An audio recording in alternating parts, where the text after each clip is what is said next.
Bismillahirrahmanirrahim. Assalamualaikum warahmatullahi wabarakatuh.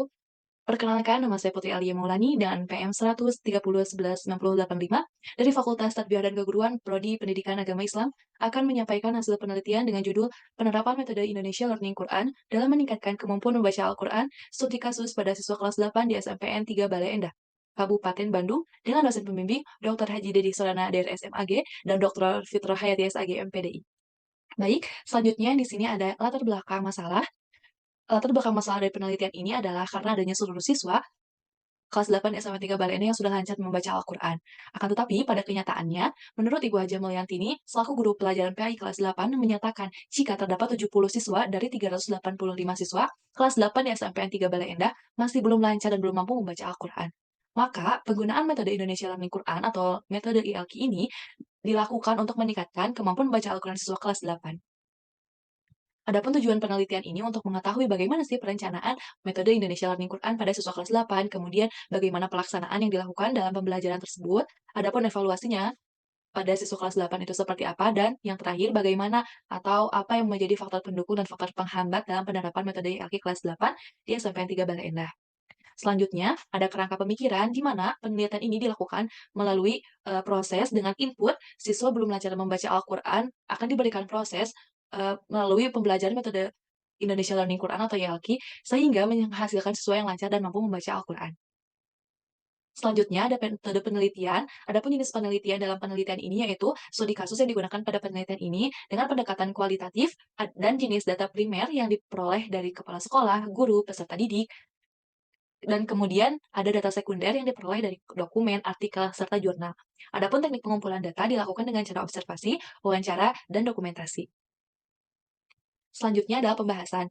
Untuk yang pertama adalah bagaimana sih perencanaan penerapan metode ILQ pada pembelajaran PTHQ untuk meningkatkan kemampuan membaca Al-Quran.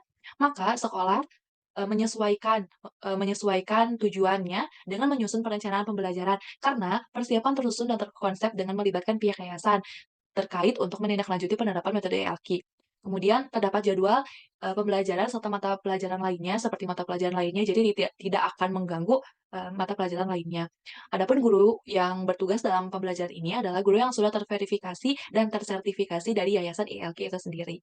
Baik, selanjutnya, adapun pelaksanaan penerapannya ini dilakukan melalui beberapa tahapan yang dilakukan sesuai dengan modul ajar yang telah disediakan, dimulai dari hal yang paling sederhana sampai hasil yang sampai materi yang paling kompleks atau yang paling sulit, dimulai dari pengenalan huruf hijaiyah, kemudian membaca huruf hijaiyah bersambung dengan vokal a, u, i, dan yang terakhir sampai membaca nun mati dan vokal an, un, in dengan jelas.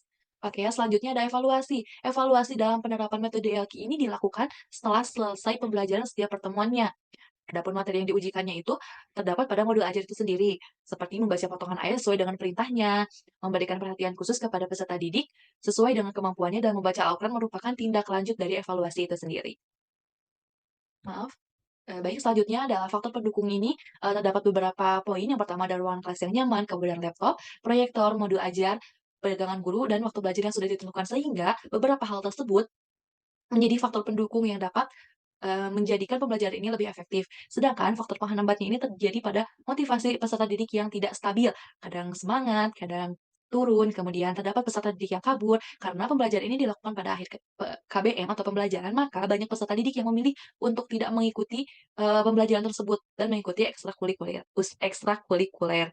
Baik, yang terakhir, ada kesimpulan bagaimana perencanaan metode ILQ diberikan kepada peserta didik dengan kemampuan membaca Al-Quran yang rendah untuk memberikan kemudahan dalam belajar, sedangkan pelaksanaan penerapannya ini berlangsung sesuai dengan modul ajar yang telah disediakan, yaitu dilakukan 1 minggu 1 kali pada hari Senin untuk kelompok A dan Selasa untuk kelompok B.